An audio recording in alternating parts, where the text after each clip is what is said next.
He who rides the bike is cursed by society and blessed by his body. Through cycling he achieves the most ideal version of his earthly biomass. The bicycle is an instrument for iterative improvement to every cell in his body, but it may as well be an extension of his body.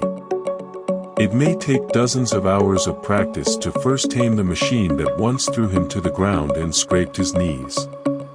But after this hardship, the machine becomes one with his mind and body. In the same way that the bike perfects one's body in an iterative manner, the bicycle itself has undergone a series of iterations through the centuries that have accumulated into creating the perfect machine.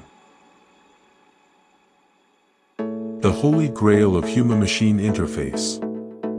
A triangulated skeleton with two wheels.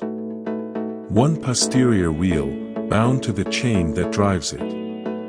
Another anterior wheel free to spin, and affixed to a forward cast fork allowed to swivel by a set of bars that the pilot controls with his upper body.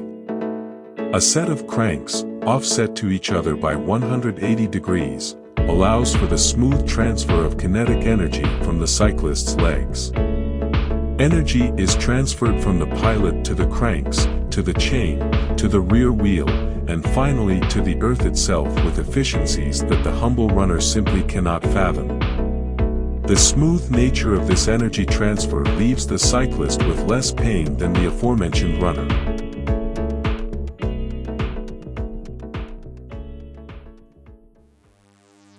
The bike itself is only the gateway to enlightenment.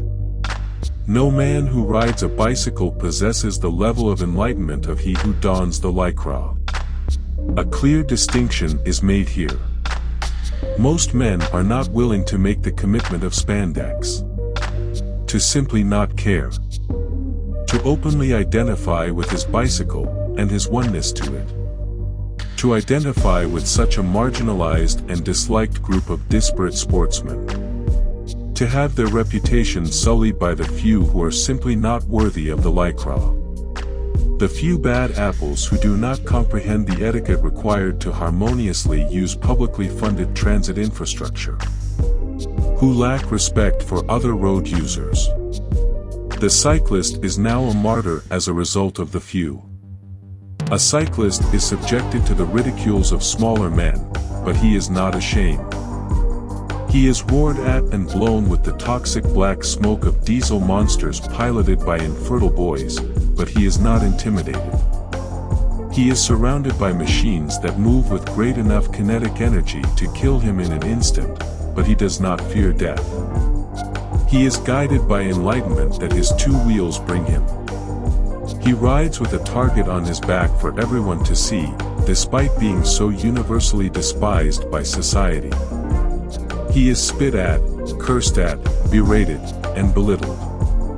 But he simply does not care. He will climb a mountain just to descend it, finally surpassing the velocity of the automobiles that nearly killed him on many occasions. The thrill of the speed is stronger than the fear of death.